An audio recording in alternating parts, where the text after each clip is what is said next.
Salam sejahtera dan salam Malaysia Madani. Saya Tivia dan saya Cheris Lesi akan bersama anda di Buletin UPSI pada hari ini. Kami menuntut perhatian anda untuk memberikan perhatian terhadap apa yang telah berlaku di Malaysia pada baru-baru ini, di mana 2 orang remaja telah dihadapkan ke Mahkamah Seksyen Kuala Lumpur atas tuduhan merompak barangan sebuah kotak besi wang yang mengandungi RM252.55, 6 kotak rokok dan gula-gula pada 23 April yang lalu. Tertuduh Zarul Fikri Zulkifli 20 tahun dan bersama rakannya 16 tahun bagaimanapun telah mengaku bersalah apabila pertuduhan tersebut dibacakan di hadapan seorang hakim. Kedua-dua mereka melakukan rompakan berkumpulan ke atas seorang warga lelaki di sebuah kedai serba-neka 24 jam di Seri Petaling pada jam 3 pagi. Dakwaan terhadap mereka dikemukakan mengikut Seksyen 395 Kanun Keseksaan dan dibaca bersama Kanun 34 Kanun Keseksaan yang memperuntukkan hukuman penjara maksimum 20 tahun dan boleh dikenakan hukuman sebatan. Tertuduh Zarul Fikri Zulkifli telah dihantar ke sekolah yang Negeri Melaka bermula dari tarikh jatuh hukum hingga tertuduh berusia 21 tahun. Sementara itu rakannya diperintahkan menjalani khidmat masyarakat selama 60 jam dalam tempoh 6 bulan. Mahkamah membenarkan kedua-dua tertuduh diikat jamin sebanyak RM3,000 oleh seorang pengikat jamin. Pendakwaan dikendalikan oleh Timbalan Pendakwa Raya Enjoy Judi, manakala tertuduh tidak diwakili oleh sesiapa.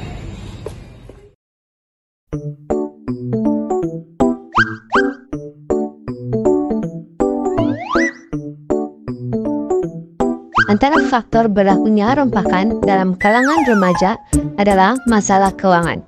Banyak jenayah dan masalah sosial yang dilakukan remaja hari ini disebabkan oleh soal keuangan kerana keinginan anak-anak muda hari ini semakin meningkat untuk menggunakan barangan mewah bagi menunjukkan status diri mereka di kalangan rakan-rakan sebaya.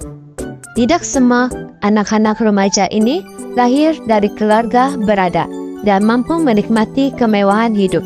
Bagi remaja dari keluarga susah, mereka mudah terikut-ikut rakan-rakan yang muda, yang mewah, tapi soalnya bagaimana mereka mendapatkan sumber keuangan. Sudah tentu dengan melakukan jenayah dan kegiatan tidak bermoral seperti mencuri, merompak, dan kes-kes lain. Jadi, masalah keuangan juga menjadi titik tolak penglibatan remaja dalam kes merompak. Yang seterusnya adalah perkara media massa. Media massa banyak memberi manfaat kepada pengguna, tetapi perkembangan teknologi telah menyebabkan remaja menandalgunakan media sosial seperti Instagram. Remaja memuat naik apa sahaja yang mereka inginkan seperti menonton video ducah, menonton video lagu dan sebagainya. Secara tidak langsung wujudlah perasaan ingin mencuba dalam diri remaja. Perasaan ingin tahu dan ingin mencuba menyebabkan remaja mempraktikkan apa sahaja yang mereka lihat di internet. Sememangnya tidak dapat dinafikan bahawa pengaruh media massa dan arus perdana globalisasi yang dibawa bersama-sama telah banyak mencetuskan krisis dan mengelirukan remaja.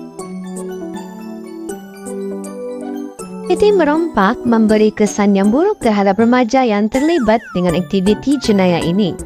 Antara kesan tersebut ialah remaja kehilangan kepercayaan masyarakat. Apabila remaja terlibat dalam merompak, masyarakat boleh kehilangan kepercayaan kepada golongan remaja secara umum. Ini boleh menyebabkan stereotip negatif terhadap remaja dan mencipta persepsi bahawa mereka tidak boleh dipercayai. Remaja yang terlibat dalam merompak mungkin dianggap sebagai ancaman kepada keselamatan masyarakat. Ini boleh menyebabkan masyarakat menjauhi mereka dan meningkatkan risiko isolasi sosial. Hal ini boleh menyebabkan tekanan mental dan emosi yang tinggi. Remaja mungkin menghadapi rasa bersalah, kegelisahan atau depresi akibat tindakan yang melanggar undang-undang tersebut dan bertindak ke arah yang lebih teruk, iaitu bunuh diri. Selain itu, merompak juga memberi kesan terhadap peluang pendidikan dan pekerjaan remaja. Remaja yang terlibat dalam merompak berisiko terlibat dengan pihak berkuasa dan sistem undang-undang. Mereka boleh didakwa dan dihukum mengikut undang-undang yang boleh menyebabkan rekod jenayah dan kesan sepanjang hayat. Rekod jenayah merompak boleh memberi kesan kepada peluang pendidikan dan pekerjaan masa depan remaja. Mereka mungkin dikecualikan dari peluang pendidikan tertentu atau menghadapi kesukaran untuk mendapatkan pekerjaan yang baik kesan daripada rekod jenayah dalam sistem undang-undang. Mengatasi jenayah rompak dalam kalangan remaja melibatkan pelbagai langkah yang bersifat pencegahan dan pemulihan. Berikut adalah beberapa langkah yang boleh diambil. Yang pertama ialah melalui peranan ibu bapa. Ibu bapa harus sentiasa peka dengan etik piti anak-anak. Di samping memberi kebebasan yang penuh kepada remaja, adalah wajar bagi ibu bapa untuk sentiasa memantau dan memerhati tingkah laku semasa mereka. Sekiranya wujud unsur-unsur yang berkaitan rapat terhadap jenayah, ibu bapa haruslah mencegah perbuatan tersebut melalui cara yang betul tanpa perlu memberi penekanan teruk kepada remaja. Langkah yang kedua ialah melalui kempen kesedaran. Pihak sekolah dan kerajaan haruslah berganding bahu dalam mengurangkan keterlibatan remaja dalam jenayah rompak. Pihak kerajaan dan sekolah boleh menyediakan program pendidikan dan kesedaran di sekolah untuk mengajar remaja mengenai konsekuensi jenayah rompak dan impak negatifnya terhadap remaja. Pendidikan awal terhadap isu rompak dan kesannya terhadap masa depan akan dapat mengurangkan kadar jenayah dalam kalangan remaja. Kesimpulannya, pendekatan holistik yang melibatkan pelbagai pihak seperti keluarga, sekolah, masyarakat dan pihak berkuasa tempatan adalah penting dalam mengatasi jenayah rompak dalam kalangan remaja. Langkah-langkah ini tidak hanya bertujuan untuk mengurangkan kejadian jenayah, tetapi juga memberikan sokongan dan peluang untuk pembangunan positif remaja, memandangkan mereka adalah insan yang bakal memegang tampuk pentadbiran negara pada masa akan datang.